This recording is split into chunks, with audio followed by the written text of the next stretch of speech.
So MBBS admission എടുക്കണേൽ ഒരു main important ആയിട്ടുള്ള ഒരു സ്റ്റെപ്പാണ് നമ്മുടെ ഈ അലോട്ട്മെന്റ് പ്രോസസ്. ആൻഡ് അതിൻ്റെ അകത്തുള്ള ഏറ്റവും മെയിൻ ഫാക്ടർ നമ്മുടെ ചോയ്സ് ഫില്ലിംഗ് ആണ് അല്ലേ.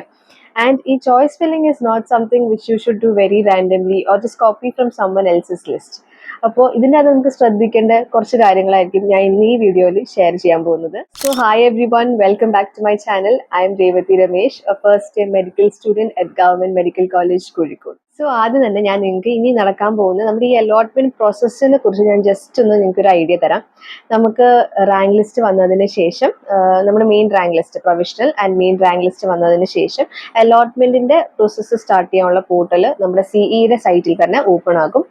ആൻഡ് അതിനെ തുടർന്ന് നമുക്ക് ഇഷ്ടമുള്ള ഓപ്ഷൻസ് ഫില്ലിംഗ് ആണ്. അതിപ്പോൾ MBBS വേറെയും ബാക്കിയുള്ള ആയുഷിന്റെ കോഴ്സസിന് നമുക്ക് വേറെ ഡിഫറെന്റ് ആയിട്ടായിരിക്കും നമ്മൾ അലോട്ട്മെന്റിന്റെ ഓപ്ഷൻസ് ഒക്കെ ഫില്ല് ചെയ്യേണ്ടതുണ്ടാവുക. ആൻഡ് ഓപ്ഷൻസ് നമ്മൾ നമ്മുടെ ചോയ്സിനനുസരിച്ച് ഫില്ല് ചെയ്തത് ലോക്ക് ചെയ്യാൻ ഒരു ഡേറ്റ് ഉണ്ടാകും. അതിനുശേഷം വിത്തിൻ ഒരു 2 to 3 ഡേയ്സിനുള്ളിൽ തന്നെ നമുക്ക് ഈ അലോട്ട്മെന്റിന് നമുക്ക് ഏത് കോളേജാണോ അലോട്ട് ആയത് അതിന്റെ ഒരു പ്രൊവിഷണൽ നമുക്കൊരു ലിസ്റ്റ് നമുക്ക് കിട്ടും.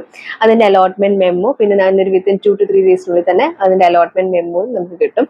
അങ്ങനെയാണ് നമുക്ക് ഓരോ അലോട്ട്മെന്റ് പ്രോസസ്സ് സ്റ്റാർട്ട് ചെയ്യാം. സോ അങ്ങനെ ഈ ഫസ്റ്റ് അലോട്ട്മെന്റ് പ്രൊസീജിയർ ഏകദേശം കഴിഞ്ഞ് കഴിയുമ്പോൾ നമുക്ക് സെക്കൻഡ് അലോട്ട്മെന്റിന്റെ കോൾ വരും.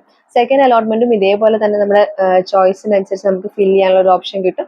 അതിൻ്റെയും provisional list, main list publish ചെയ്യും. അങ്ങനെ സെക്കൻഡ് അലോട്ട്മെന്റും ഇതേപോലെ തന്നെയാണ്. തേർഡ് അലോട്ട്മെന്റ് ആൻഡ് ബാക്കി നമ്മുടെ സ്പോട്ട് അലോട്ട്മെന്റ് ഒക്കെ പിന്നെ അതിന് ശേഷമായിരിക്കും ഉണ്ടാവുക. സെക്കൻഡ് അലോട്ട്മെന്റിന്റെ പക്ഷെ നമുക്ക് ജോയിനിങ് ടൈം പീരീഡ് കുറച്ച് ഷോർട്ടർ ആയിരിക്കും compare to the first one. അപ്പൊ ഇത്രയൊക്കെയാണ് മെയിൻലി ഈ ഒരു അലോട്ട്മെന്റ് പ്രോസസ്സിൽ ഇനി അങ്ങോട്ടേക്ക് നടക്കാൻ പോകുന്ന കാര്യങ്ങൾ കേട്ടോ.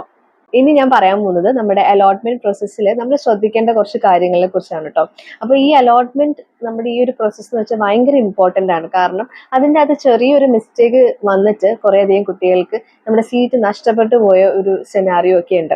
അപ്പോൾ അങ്ങനെ ഒന്നും വരാതിരിക്കാൻ വേണ്ടിയിട്ട് ഈ പറഞ്ഞ കുറച്ച് കാര്യങ്ങളൊന്ന് ശ്രദ്ധിക്കുക കേട്ടോ. ഫസ്റ്റ് നമ്മൾ ശ്രദ്ധിക്കേണ്ട ഒരു കാര്യമാണ് നമ്മുടെ ലാസ്റ്റ് ഇയറിന്റെ ഒരു കട്ട് ഓഫ് വെച്ചിട്ട് മാത്രം നമ്മൾ ഈ ഇയറിൽ നമ്മൾ കോളേജിന്റെ ലിസ്റ്റ് പ്രിപ്പയർ ചെയ്യാൻ പാടില്ല. അപ്പോൾ ഇതാണ് നോർമലി നമ്മൾ കണ്ടുവരുന്ന ഒരു ട്രെൻഡ്. അതായത് നമ്മൾ ലാസ്റ്റ് ഇയറിന്റെ എന്തായിരുന്നു കട്ട് ഓഫ് അതെടുക്കും. ആ കട്ട് ഓഫിൽ വെച്ചിട്ട് ഓക്കെ അപ്പോൾ നമുക്ക് പ്രഡിക്റ്റ് ചെയ്യും, ഓക്കെ നമുക്ക് ആ കഴിഞ്ഞ വർഷത്തിനേക്കാളും റാങ്ക് നമുക്ക് ഈ വർഷം നമുക്കുണ്ട്, അല്ലെങ്കിൽ ആ കോളേജിൽ കിട്ടിയ വെച്ചിട്ടുള്ള റാങ്കിനേക്കാളും ഒരു ബെറ്റർ റാങ്ക് ആയിരിക്കും നിങ്ങൾക്കുള്ളത് എന്ന് നിങ്ങളൊരു മുന്നിൽ കണ്ടുകൊണ്ട് നിങ്ങൾ എന്ത് ചെയ്യും, ആ ഒരു ലിസ്റ്റ് അങ്ങനെ തന്നെ എടുത്ത് ചെയ്യാൻ ഫില്ല് ചെയ്യുമ്പോൾ ആ ഒരു ഓപ്ഷൻ തന്നെ ചെയ്യാൻ ശ്രമിക്കും. അപ്പോൾ അത് അങ്ങനെ ചെയ്യരുത്. നമ്മൾ ജസ്റ്റ് മനസ്സിലാക്കേണ്ട ഒരു കാര്യം എന്താണെന്ന് വെച്ചാൽ ഈ കട്ട് ഓഫിന്റെ റേഞ്ച് നമുക്ക് ഒരു ഐഡിയ ആണ് തരുന്നത്, അല്ലെങ്കിൽ ഒരു റെഫറൻസ് പോയിന്റ് ആണ്. ഓക്കെ ഇത്ര ഒരു റേഞ്ച് വരെ ഏകദേശം എത്താം, അല്ലെങ്കിൽ അതിന്റെ കുറഞ്ഞു പോകാൻ ചാൻസ് ഉണ്ട്, അല്ലെങ്കിൽ അതിനേക്കാളും കൂടുതലാവാനുള്ള ചാൻസ് ഉണ്ട്. അപ്പോൾ അത് നമ്മൾ മുന്നിൽ കണ്ടുകൊണ്ട് വേണം നമ്മൾ ഈ ഓപ്ഷൻ ഫില്ല് ചെയ്യാൻ. നമ്മൾ ശ്രദ്ധിക്കേണ്ട കാര്യമാണ് നമ്മുടെ കാറ്റഗറി ആൻഡ് എലിജിബിലിറ്റി. അപ്പോൾ നോർമലി നമ്മൾ എല്ലാ കോളേജസിലും നമ്മൾ അസ്യൂം ചെയ്യും നമുക്ക് ആ ലിസ്റ്റിലുള്ളപ്പോൾ നമുക്ക് ഇത്ര സീറ്റ്സ് നമുക്ക് എല്ലാ കോളേജസിലും ഉണ്ടാവും എന്നൊക്കെ. പക്ഷെ അങ്ങനെ ഒന്നും ആയിരിക്കില്ല, വ്യത്യാസം ഉണ്ടാവും. അപ്പോൾ അത് നിങ്ങൾ ചെക്ക് ചെയ്യണം, ഓരോ കാറ്റഗറിയിൽ അണ്ടറിൽ എത്ര സീറ്റ്സ് നിങ്ങൾക്ക് അവൈലബിൾ ആണ്, നിങ്ങൾ ആ കാറ്റഗറിയിൽ നിങ്ങൾക്ക് ആപ്ലിക്കബിൾ ആണോ, അതിനുള്ള ഡോക്യുമെന്റ്സ് എല്ലാം നിങ്ങളുടെ കയ്യിൽ ഉണ്ട്, അത് വെരിഫൈഡ് ആണോ എന്നൊക്കെ ഒന്ന് ഷുവർ ആക്കി വെക്കുക കേട്ടോ. മൂന്നാമത്തെ കാര്യമാണ് നിങ്ങൾ ഇനി കോളേജിന്റെ ഒരു ലിസ്റ്റ് ഉണ്ടാക്കാം. അപ്പൊ കോളേജിന്റെ ലിസ്റ്റ് ഉണ്ടാക്കുമ്പോൾ നമുക്ക് എല്ലാവർക്കും എന്താ പറയാ പല പല പല ചോയ്സസ് ഉണ്ടാവും. നമുക്ക് ചിലപ്പോൾ വീട്ടിന്റെ അടുത്തുള്ള കോളേജിൽ പോകണമെന്നുണ്ടാവും ചിലവർക്ക്, മറ്റു ചിലർക്ക് മാറി നിൽക്കണം എന്നുള്ളൊരു ഓപ്ഷൻ ഉള്ളവരായിരിക്കാം. അങ്ങനെ അതനുസരിച്ച് നമുക്ക് കുറേ പ്രിഫറൻസസിന് വ്യത്യാസം ഉണ്ടാവും അല്ലേ. അപ്പൊ നമ്മുടെ ഫ്രണ്ട്സ് എന്താണോ ചൂസ് ചെയ്യണേ അത് വെച്ചിട്ട് നമ്മൾ ചൂസ് ചെയ്യാൻ പോകരുത്.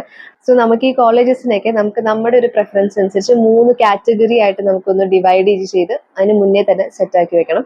അപ്പോൾ ഒന്ന് നമ്മുടെ ഏറ്റവും നമുക്ക് ഡ്രീം ആയിട്ടുള്ള ഒരു കോളേജ് അല്ലേ, മെയിൻ നിങ്ങൾക്ക് ഇഷ്ടമുള്ള ഒരു കോളേജ്, മെയിൻ ഇമ്പോർട്ടൻറ്റ് കോളേജ് ആയിരിക്കണം നിങ്ങളുടെ ഫസ്റ്റ്.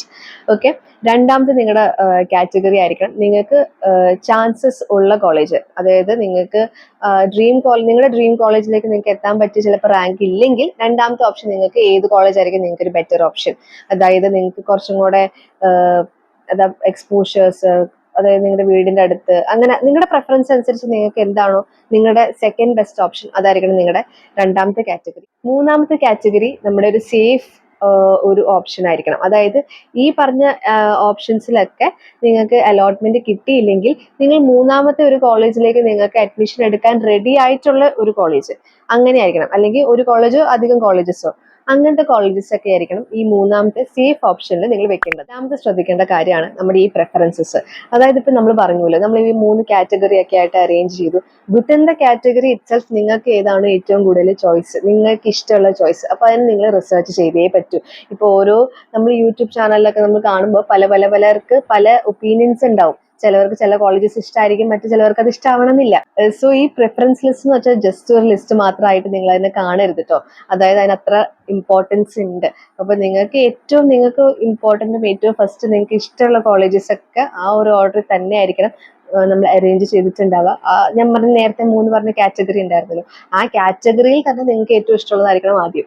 അങ്ങനെ പിന്നെ അതേപോലെ തന്നെ മറ്റു കാര്യം ശ്രദ്ധിക്കേണ്ടതാണ്. നമ്മൾ മിക്കപ്പോഴും നമ്മൾ കാണാറുള്ള ഒരു കാര്യം എന്താണെന്ന് വെച്ചാൽ, ഈ ലിസ്റ്റിന്റെ അകത്ത് നമ്മൾ എന്ത് ചെയ്യും, നമുക്ക് വേണ്ടാത്ത കോളേജസ്, നമുക്ക് ഇഷ്ടേ അല്ല, നമുക്ക് അവിടെ പോകണമെന്ന് താല്പര്യമേ ഇല്ലാത്ത കോളേജസ് ഒക്കെ നമ്മൾ ഈ ലിസ്റ്റിൽ ഇൻക്ലൂഡ് ചെയ്യാറുണ്ട്.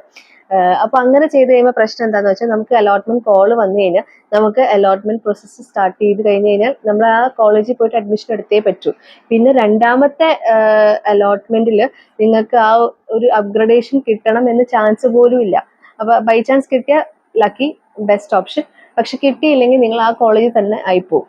അപ്പൊ അങ്ങനത്തെ ഒരു സംഭവം വരാതിരിക്കാൻ എന്തായാലും ശ്രദ്ധിക്കണം കേട്ടോ. ഇനി ഞാൻ പറയാൻ പോകുന്നത് വളരെ ഇമ്പോർട്ടന്റ് ആയിട്ടുള്ള ഒരു കാര്യമാണ് കേട്ടോ. അതായത് നമ്മുടെ ഫീസ് സ്ട്രക്ചർ. അതായത് ഇപ്പൊ ഗവൺമെന്റ് കോളേജസ് ആണെങ്കിൽ അതിനകത്ത് കുറച്ചും കൂടെ ഫീസിബിൾ ആയിട്ടുള്ള നമുക്കൊരു എമൗണ്ട് ആണ് നമുക്ക് ഫീസ് ആയിട്ട് വരിക. പക്ഷെ പ്രൈവറ്റ് കോളേജസിൽ കുറച്ചും കൂടെ എമൗണ്ട് കൂടുതലാണ്, ലാക്സ് ഒക്കെ വരുന്നുണ്ട്. അപ്പൊ നിങ്ങൾക്ക് ആ ഒരു എമൗണ്ട് എഫോർഡ് ചെയ്യാൻ പറ്റുമോ എന്ന് ആദ്യം നിങ്ങൾ കൺഫേം ആക്കണം. അത് ഷ്യൂർ ആയതിനു ശേഷം മാത്രമാണ് ഈ ഒരു കോളേജസ് ഒക്കെ നമ്മുടെ അലോട്ട്മെന്റ് ലിസ്റ്റിൽ ഇൻക്ലൂഡ് ചെയ്യാൻ പാടുള്ളൂ.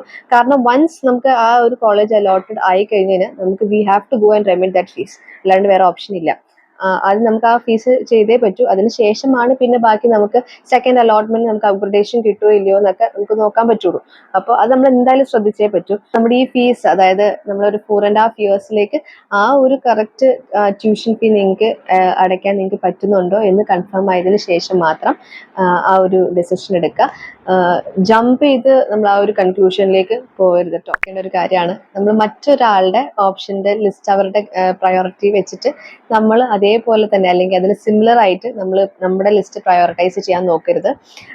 സോ കാരണം എന്താണെന്ന് വെച്ചാൽ രണ്ടുപേരുടെയും പ്രിഫറൻസസ് ഡിഫറെൻ്റ് ആയിരിക്കും, രണ്ടുപേരുടെയും ചോയ്സസ് ഡിഫറെൻ്റ് ആയിരിക്കും. അപ്പോൾ നമ്മൾ അതനുസരിച്ച് അവരുടെ, അതായത് നിങ്ങളുടെ ഫ്രണ്ട്സ് ചിലപ്പോൾ ഇന്നൊരു കോളേജിലായിരിക്കും ആദ്യം വെച്ചിട്ടുണ്ടാവുക.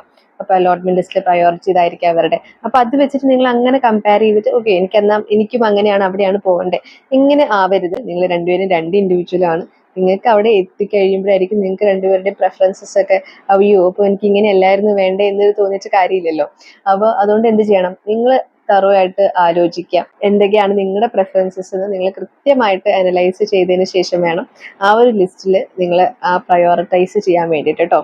ലാസ്റ്റ് ആയിട്ട് നിങ്ങൾ നിങ്ങളുടെ ഓപ്ഷൻസ് ഫിൽ ചെയ്തതിന് ശേഷം ജസ്റ്റ് ഒന്ന് ഡബിൾ ചെക്ക് ചെയ്യുക, കൺഫേം ചെയ്യാം, എന്നിട്ട് വേണം സബ്മിറ്റ് ചെയ്യാം. ആൻഡ് നമ്മുടെ സിയുടെ സൈറ്റ് നിങ്ങൾ ഇടയ്ക്കിടയ്ക്ക് ഒന്ന് ശ്രദ്ധിക്കേണ്ടതുണ്ട്.